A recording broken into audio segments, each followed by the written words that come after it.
What's up you guys, it's Graham here. So this has been the most requested video topic on the history of the entire YouTube internet, and that is how to car hack and drive an exotic car for free. I've been pretty fortunate that with the last two sports cars I bought, I was able to car hack them, lose absolutely no money on them, and essentially just drive them around entirely for free. In fact, this 2008 Lotus Exige S240 has been a cheaper car for me to own than my last Toyota Prius.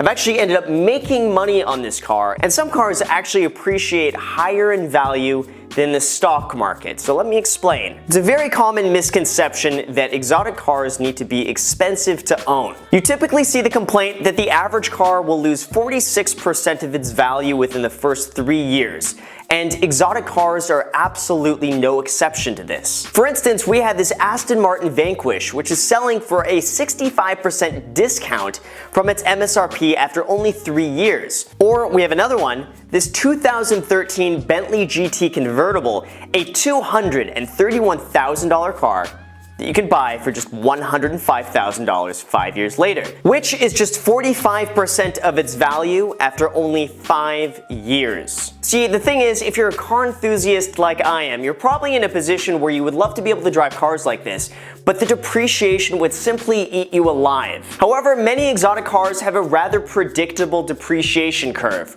where if you time it correctly, you're pretty much able to buy the car, drive it for a year or two, and then sell it for pretty much the same price you bought it for. The overall cost for doing something like this is often less than your newer grocery-getting minivan. So here's how this concept works. Most mass-produced cars will lose about 50% of their value within the first 4 years of ownership. Then after that, depreciation tends to slow down to more like 5 to 10% of the car's value annually, depending on the type of car and the mileage. Then after about 10 to 12 years, the car has really lost most of its value. It still tends to go down in price, although not as significant as the first 10 years. Now, exotic cars, on the other hand, work a little bit differently. They will see the majority of their depreciation within the first 5 years of ownership.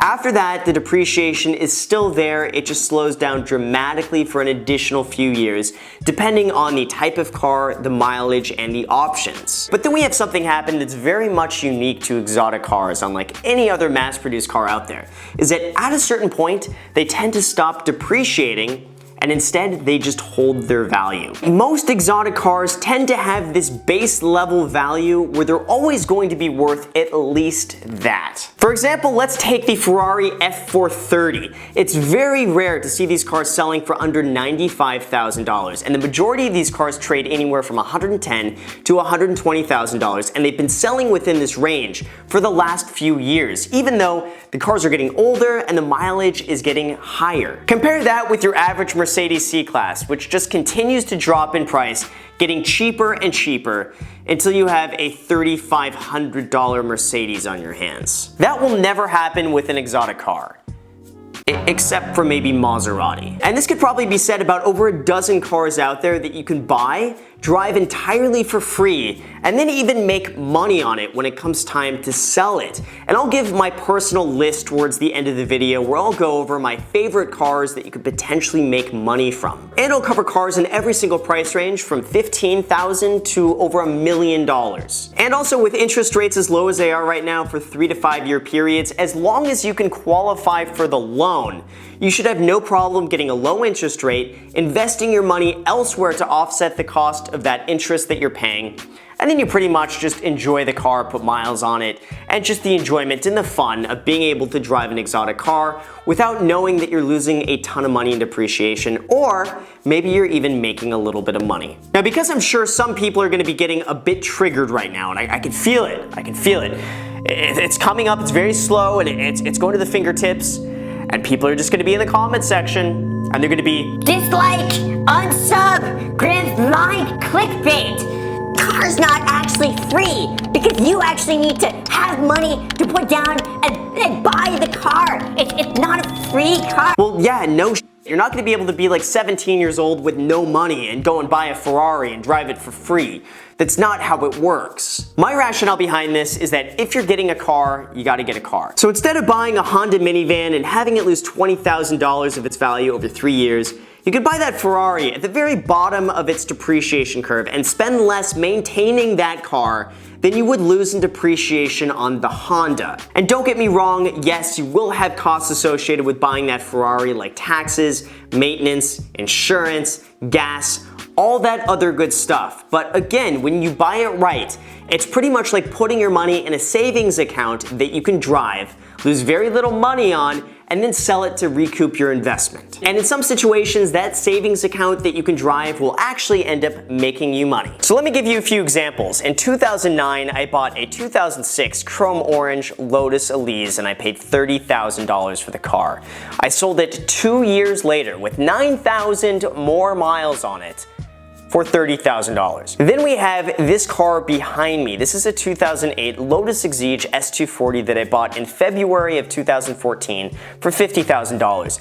A year ago, I was offered by somebody $55,000 to buy this car because they were specifically looking for an Aspen White, which is this, and they only made about 14 of these cars for North America in this color. This means that over 4 years, this car has gone up 10% in value, despite me putting on an additional 10,000 miles on this car. It's also really easy to spot these price trends. A few weeks of searching and going on car forums will give you a really solid foundation of knowledge to see which cars tend to hold their values better than others. Looking on AutoTrader and eBay are also great places to start researching as well. You'll notice that with some cars, mileage and year tend to make very little difference in price, and these are the cars to go for. Things also get really interesting when you find a car and buy it under what it's worth. Just like buying a property under market value and having instant equity in the house, you can do the same thing with a car. If you find a car and buy it less than what it's actually worth, this is when you get into people actually making a profit by driving the car for a few months or a year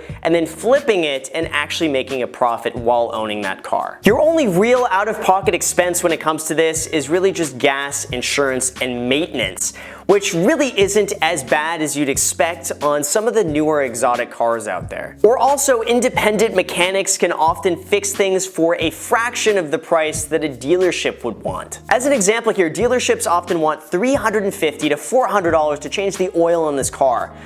I could do it myself for $60 and about an hour of my time. And I'm the stupidest person it comes to, by the way, when it comes to working on cars. If I could do it, if I could do that, so can you. So let me now give you some examples of some cars that would work really well to be able to car hack, drive for free, or you can even make a profit on these. And again, these are just my opinions. If you want to add on to this, comment below, let me know your thoughts. I'm sure there are many options that I've missed out there, but these are the ones that I'm most excited about that really come to mind first. So the first and one of the least expensive cars you can do this with is the Honda S2000. Some of the low mileage stock examples have actually been going up in price recently, so this is actually an opportunity for you to buy a sub $20,000 or $30,000 car, drive it, and potentially even make money from it. Well, this is definitely not an exotic. It's still a really good sports car that holds its value really, really well. These cars are selling for about $13,000 to $15,000, all the way up to about $30,000, depending on the condition and mileage. And they've been selling within this range for quite some time. Now, next up would be the 2005 to 2007 Lotus Elise and 2006 to 2010 Lotus Exige. The Lotus Elise is really just like a Miata on steroids, and the Exige just takes it to the next level. Because these cars were produced in such low numbers and were a very road-focused driver's car, it became a really amazing value for car enthusiasts. These are also cars that have been slowly going up in value since they ceased production in 2012 for the US market. With the Lotus Elise, you can pretty much buy the car anywhere from $27,000 to $37,000, and you will drive the car and sell it for pretty much the same price you bought it for. This is also one of these cars that's absolutely bulletproof to run and drive. It's basically a Toyota car with Lotus bodywork all over it. Imagine pretty much as driving a Toyota Celica GTS with the engine tuned and then everything else different. But the car is super reliable. Certain Lotuses are even going up in value too. For instance, if you can find a Krypton Green, Elise, or Exige, these cars command $5,000 to $10,000 more than the exact same car in any other color. The Lotus Exige is pretty much the exact same thing. You can buy these cars anywhere from $45,000 to $65,000, drive it, and sell it for pretty much the same price you bought it for. Now my next choice would probably be the original Acura NSX that was produced from 1990 to 2005. This has been an absolute classic for car enthusiasts and also known for its Honda reliability. These cars have been shooting up in value lately, especially as unmodified original Acura NSXs just become harder and harder to find. So if you can find one that's unmodified with preferably low miles, you've got yourself an absolute winner. Now similar to the Acura NSX, the 1996 and 1997 Viper GTS is another perfect car for you to car hack. These are the only 2 years that produced the GTS in the classic blue with white stripe, and these are known among the car enthusiasts as being one of the Vipers to own. This is also an example of a car that's gone up in value tremendously over the last few years. I remember in 2014 when I was looking at the Lotus Exige, you can find a 96 or 97 Viper GTS anywhere between $35,000 and $40,000. Those same cars right now are selling between $55,000 and $65,000. Now as we get into the $60,000 price point, we have the first generation Aston Martin Vanquish produced from 2001 to 2007. This is a car that gained some significant recognition for being the James Bond car, but it also had an extremely low production of just over 1,000 cars. These are cars that have started going up in value as collectors hold onto their cars in expectation of them continuing to go up in value, limiting the number of cars for sale. This is the perfect example of a car that you can buy right, drive for a few years, and then actually sell it for a profit. Just make sure to keep the mileage somewhat reasonable on this car. But honestly, I'm not gonna lie, besides this Aston Martin Vanquish, for the most part, Aston Martins make terrible cars to car hack with. They simply just produce too many cars for these cars to really hold their value very well, and they change them up so often that they just continue to depreciate in price. Take a look at the Aston Martin DB9 for instance. This has just continued to drop in price year after year. So in my opinion, the first generation Aston Martin Vanquish would be the only car from Aston Martin that I would like to do this with, besides like the DB5s and older cars like this. For the most part, it's really just the first gen Aston Martin Vanquish. Now in this price point, you also have the 90s air-cooled Porsche 911s, the 993. And these cars can get really expensive, anywhere between $55,000 to past $200,000 depending on the car. These are also the cars that have outpaced the stock market lately in terms of return, which is just absolutely incredible. But being air-cooled adds an entirely new level of collectability simply because of its simplicity. Air-cooled Porsches are usually just simpler, faster, lighter, and more reliable than other Porsches. Collectors also really like the last of when it comes to cars. So the last of the air-cooled Porsche simply makes it automatically a good collector car. Combine that with the heritage and racing history of Porsche and you've got yourself a great car to car hack, drive for free, and more than likely make a profit on the right car. Now as we get into the $100,000 price point, we start to get into some really cool cars. The Lamborghini Gallardo comes to mind, specifically a manual Lamborghini Gallardo or a 2006 or newer Gallardo. In the range of $90,000 to $110,000, these cars are a tremendous bang for the buck at a price where you can pretty much buy the car, drive it for a year or two, and sell it for pretty much the same price you bought it for. The trick to doing this is really just finding a reasonable mile car that has been well taken care of. Now because mileage does matter when it comes to Lamborghini, finding something on the lower side of things will just give you a little bit more wiggle room when it comes time to selling it and making your money back. Now if you could splurge a little bit more money and find a manual Gallardo,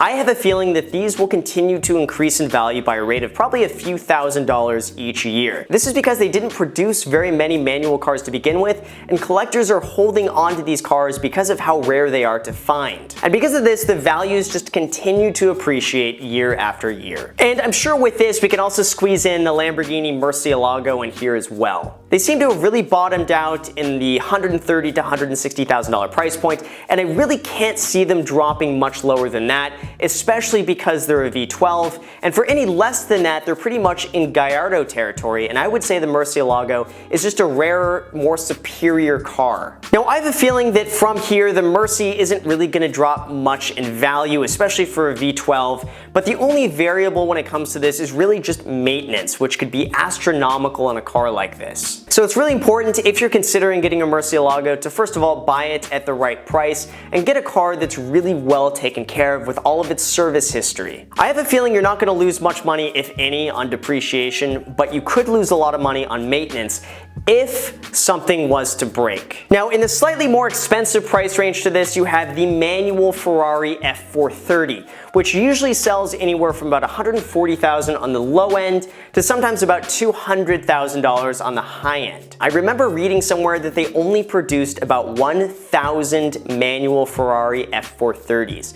So to actually find one is rare, and most people who buy them hold on to them and keep them as a collector car. This has led to these cars skyrocketing in value, and I think this is just the beginning. Now, as you get into the $150,000 to $200,000 price point, you have one of my favorite cars, and that is also the best money-making opportunity, and that would be the BMW Z8. This is a car you will rarely ever see driving around. They only produced these from 2000 to 2003, and there were only about 5,700 of these cars in existence. Cars like this that have limited production runs, especially if they're used in a James Bond film, are just primed for going up in value. And also, as these cars get more scarce, as collectors buy them and hold on to them and not sell them, supply dwindles and prices just continue to go up. And now as we get closer to the $200,000 price point, we have probably one of my favorite cars out there, and that is the Lamborghini Diablo. This is a pretty rare car that has been shooting up in value lately, especially the 2001